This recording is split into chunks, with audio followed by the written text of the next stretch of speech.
చక్కబెట్టుకోలేని పాకిస్తాన్ కాశ్మీర్ పై విషం కక్కుతూనే ఉంది. భారత్ చేతిలో ఎన్నోసార్లు భంగపడినా మళ్లీ రెచ్చిపోతూనే ఉంది. కాశ్మీర్ లో కల్లోలం సృష్టించేందుకు ఉగ్రవాదులను భారత్ లోకి చొప్పిస్తూనే ఉంది. పహల్గాం దాడితో తన వక్ర బుద్ధిని చాటుకుంది. నియంత్రణ రేఖకు అతి దగ్గరగా ఉన్న యూరీ సెక్టార్ లో పరిస్థితిపై TV9 special report.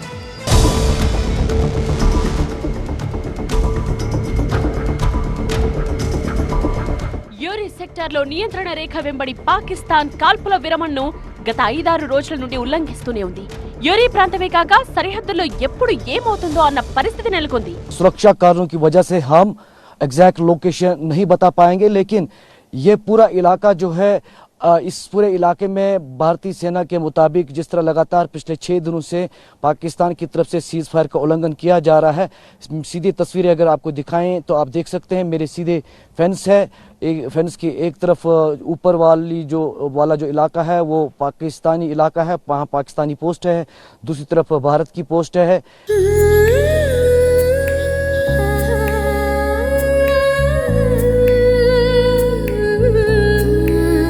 Gokulam signature jewels. ये इलाका जो है सीज फायर उल्लंघन की चपेट में जो है सीज फायर के पहले आता था, लेकिन अभी हालांकि इस इलाके में शांति है। लेकिन उड़ी सेक्टर में कई जगहों पर भारतीय सेना ने कहा कि पाकिस्तान की तरफ से सीज फायर का उल्लंघन देखने को मिला।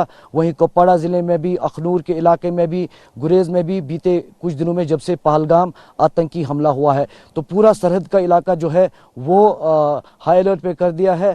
और जगह जगह पर सेना, जम्मू कश्मीर पुलिस, ये देख सकते हैं आप इस पूरे इलाके में सन्नाटा छाया हुआ है। और दूसरी तरफ तस्वीरों में देख सकते हैं पाकिस्तानी जो पोस्ट है वो सीधे आप तस्वीरों में देख सकते हैं।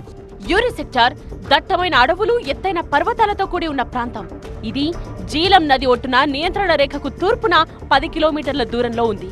పహల్గాం ఘటన తరువాత యూరీ సెక్టార్ దగ్గర నియంత్రణ రేఖను దాటి ఉగ్రవాదులు భారత భూభాగంలోకి చొరబడే ప్రయత్నం చేశారు. భారత సరిహద్దు దళాలు నిలువరించి ఆ ఇద్దరిని కాల్చేశాయి. యూరీ సెక్టార్ పర్వత ప్రాంతాల్లో సేఫ్టీ బంకర్స్ ను ఆర్మీ నిర్మించింది. రాకెట్ దాడులు జరిగినప్పుడు ఇక్కడి ప్రజలు ఈ బంకర్స్ లో తలదాచుకుంటారు. जो सख्त निगरानी के अंडर रखे गए हैं। और ये पूरा इलाका जो है, मैं आपको थोड़ा आगे जाकर टेरेन भी दिखाऊं। ये पूरा टेरेन जो है पहाड़ी है, घने जंगल है। ये देख सकते हैं छोटा रास्ता है, बिल्कुल पहाड़ी का रास्ता है जो फॉरवर्ड पोस्ट की ओर जाता है।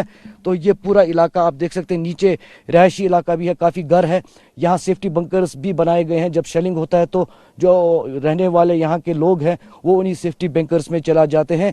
तो ये पहाड़ियाँ आप देख रहे हैं, घने जंगल भी है, हल्की सी बर्फ भी देखने को मिल रही है इन पहाड़ियों पर। और ऊपर की तरफ भारतीय सेना की पोस्ट है, दूसरी तरफ दुश्मन की भी पोस्ट है। तो सटीक उड़ी लाइन ऑफ कंट्रोल से लगातार हम आपको तस्वीरें दिखा रहे हैं कि जिस तरह पहलगाम हमले के बाद ये पूरा जो लाइन ऑफ कंट्रोल का इलाका है या इंटरनेशनल बॉर्डर है वो कहीं ना कहीं एक तरीके से सेंसिटिव जो है एटमॉस्फेयर जो है वो बन रहा है। वहीं सुरक्षा जो है वो चाक चौबंद कर दी है। యూరీ సెక్టార్ కు సమీపంలో పాక్ ఆక్రమిత కాశ్మీర్ ప్రాంతం ఉంది. ఈ రెండు ప్రాంతాల మధ్య దూరం 29.5 కిలోమీటర్లు.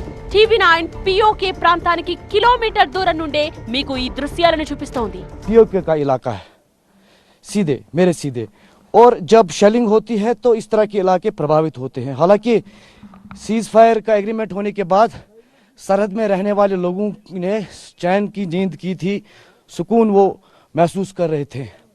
लेकिन अब जिस तरह की स्थिति उड़ी सेक्टर में देखने को मिल रही है, इसी तरह गुरेज, टंगधार, मसिल, तो अब सेफ्टी को लेकर एक बार फिर से सवाल खड़े उठ रहे हैं। आधे किलोमीटर की दूरी पर आगे जो पहाड़ी दिख रही है वो पीओके का इलाका है, पाकिस्तान ऑक्युपाइड कश्मीर। तो फिलहाल यहाँ इतने वर्षों में खासतौर पर सीज फायर जब एग्रीमेंट हुआ तब से शांति थी, चैन का सुकून जो है वो यहाँ के लोग ले रहे थे। ये प्रधानमंत्री मोदी के शासन में ये बंकर्स यहाँ पर बनाए गए हैं। इससे पहले सरहद के इलाके के लोगों का लगातार ये कहना रहता था कि बंकर्स की दिक्कत है, वो सेफ्टी कंसर्न्स लगातार रेज कर रहे थे। ये बंकर जो ऊपर लेंटर वगैरह पूरा डाल के कंक्रीट में बनाया जाता है। యూరీ సెక్టార్ లో ఏర్పాటు చేసిన కమ్యూనిటీ బంకర్ ఇక్కడ ప్రజల రక్షణ కోసం భూమి అంతర్భాగంలో ఏర్పాటు చేశారు. ఎన్డీఏ ప్రభుత్వం ఏర్పడిన తరువాత ఈ బంకర్ల ఏర్పాటు జరిగింది. इस तरफ मुर्जा दिखाएं, ये घर है जो ये रहते हैं यहाँ लोग, बिल्कुल एलसी के पास उड़ी सेक्टर में। और इनका यहाँ पर कम्युनिटी बंकर है जो सेफ्टी पर्पस के लिए इस्तेमाल किया जा रहा है। मेरे कैमरा पर्सन आपको दिखाएं, ये पूरा ज़मीन के अंदर अंडरग्राउंड बनाया हुआ बंकर रहता है। जब शेलिंग होती है तो ये अंडरग्राउंड बंकर में तमाम सुविधाएं रहती हैं। इस तरफ ये रूम है, रूम के साथ ये यहाँ पर तमाम बाथरूम वगैरह का यहाँ पर रखा गया है इंतज़ाम। ये हल्का सा वेंटिलेशन के लिए यहाँ पर छोटी सी विंडोज़ दी हुई है। तो एक कम्युनिटी बंकर है ये, यहाँ पर इस पूरे इलाके के रहायशी लोग रहते हैं। इस तरफ दूसरा रूम है।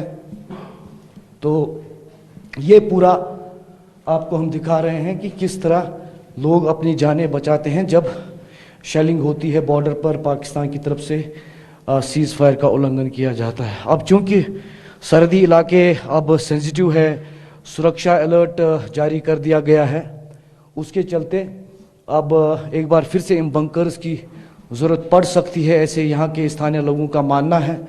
वो भी काफ़ी डर और खौफ में है जिस तरह की स्थितियाँ बन रही हैं, ख़ासतौर पर जो अभी पहलगाम में आतंकी हमला हुआ उसके बाद भारत जो है लगातार एंटी टेरर ऑपरेशंस अपने पैमाने पर चला रहा है।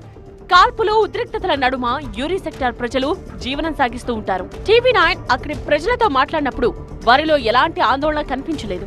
పహల్గాం ఘటన తరువాత యూరి సెక్టార్ ప్రజలు పాక్ వైఖరిని తీవ్రంగా వ్యతిరేకిస్తున్నారు.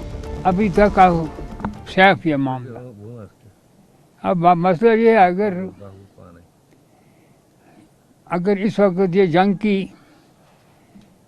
तैयारियां करेंगे या लड़ेंगे तो फिर बहुत तबाही है। अभी तक तो नहीं किया लेकिन करने पड़ते हैं। हाँ, पहले अगर हुई शेलिंग थोड़ी बहुत, वो पहले दिए थे कुछ ब्लॉक के ज़रिया, वो एक छोटे छोटे बंकर बनाए थे लोगों ने, कुछ सामान में लगा लिए। मैंने एक ये भी रखा सैफ, इधर ऊपर मेरे मकान के साथ है वो छोटा, तो वो भी सैफ ही है। अभी थोड़ी वो लपाश गिर गई है, बाकी अच्छा है।